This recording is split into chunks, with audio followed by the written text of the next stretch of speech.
창세기 42장 18절에서 25절까지 말씀입니다. 3일 만에 요셉이 그들에게 이르되 나는 하나님을 경외하노니 너희는 이같이 하여 생명을 보존하라.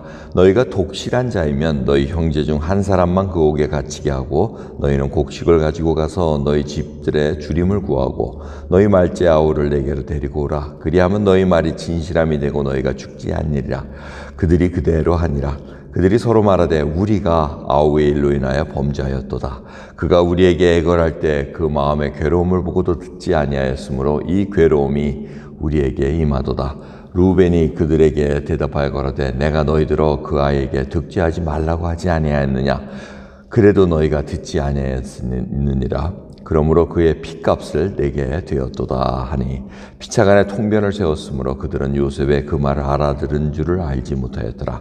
요셉이 그들을 떠나가서 울고 다시 돌아와서 그들과 말하다가 그들 중에서 시므온을 취하여 그들의 목전에서 결박하고 명하여 곡물을 그 그릇에 채우게 하고 각인의 돈은 그 자루에 도로 넣게 하고 또 길 양식을 그들에게 주게 하니 그대로 행하였더라. 아멘.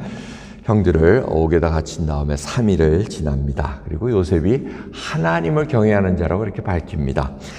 엘로힘이라고 얘기합니다. 야훼라는 단어보다는 엘로힘이라고 얘기해서 형들로 하여금 안심을 시키는 것을 볼 수가 있습니다. 그러면서 너희가 독실한 자이면, 이 독실하다는 뜻은 바로 정직하다면 너희 말대로 말째 아우를 데리고 와라. 그러면 내가 인정해 주마 하고 이제 풀어줍니다. 대신 한 명을 붙잡아 놓겠다고 얘기를 합니다. 이 일을 통해서 형들은 설마 하고 3일 동안 있다가 풀려나겠지 했는데 이제 이러한 일이 덜커덕 생기니까 이제 서로 후회하는 겁니다. 그때 요셉이 살려달라고 애걸할 때 우리가 살려주지 않아서 이런 일이 생기나 보다. 하나님께 득죄했도다 이렇게 얘기합니다. 그래서 장자인 루벤이 그때 당시에는 없었으니까 와서 보니까 팔려나간 걸 알고 막 뭐라 그러지 않습니까? 내가 왜 그렇게 하지 말라 그랬는데 그래가지고 이런 값을 치르게 하느냐 이렇게 얘기를 합니다. 이런 걸 보면은 이 형들이 마음속에 항상 깊은 마음속에 다들 이 10명이 다 짜고 있었다는 거 아니에요? 야, 우리 얘기하지 말자. 죽은 걸로 하자. 해가지고, 20년 동안 참 무던히도 간직하고 있었던 모양입니다. 깊숙이 숨겨져 있던 것이 이제 자기네들 입으로 스스로 고하게 만듭니다.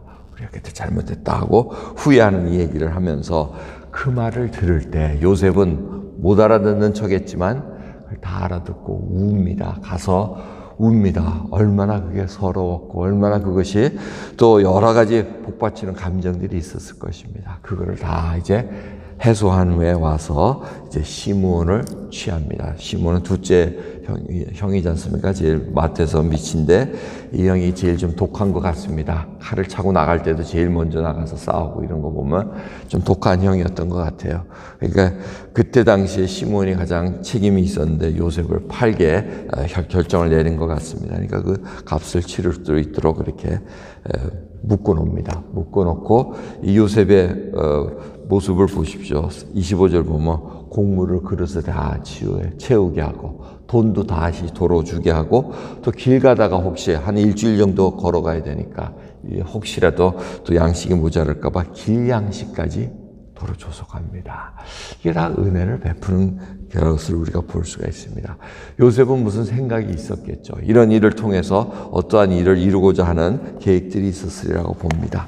자, 이 일을 통해서 우리가 볼 수 있는 것은 하나님의 백성들이 언젠가는 그 묻어놨던 일들이 결국은 다시 생각나게 하십니다. 그 일을 통해서 다시 한번 하나님 앞에 득죄하지 않도록 하나님을 경외하는 삶을 살아갈 수 있도록 길을 열어주신다는 겁니다. 분명히 형들도 그 일을 생각하면서 요셉이 애걸애걸하면서 살려달라 그럴 때, 은혜를 베풀어 달라 그럴 때 그것을 무시하고 그냥 팔아넘겼던 것을 자기네들이 생각하면서 득죄하고 하나님을 경외하는 자로서 다시 살기를 결정하지 않았을까 이렇게 생각해 볼 수가 있습니다.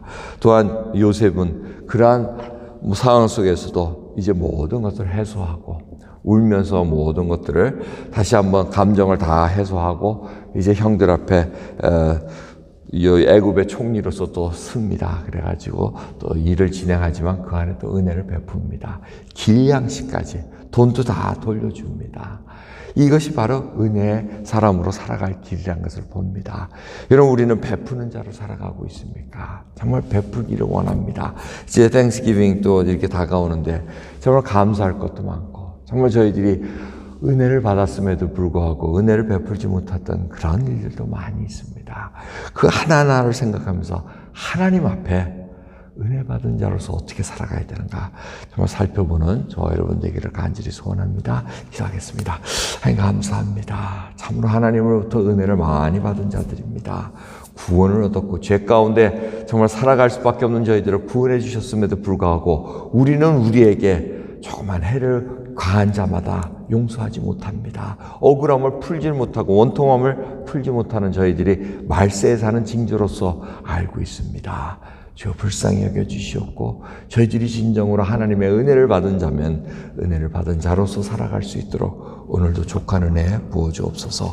감사드리며 우리 예수 그리스도의 이름으로 기도드리옵나이다. 아멘.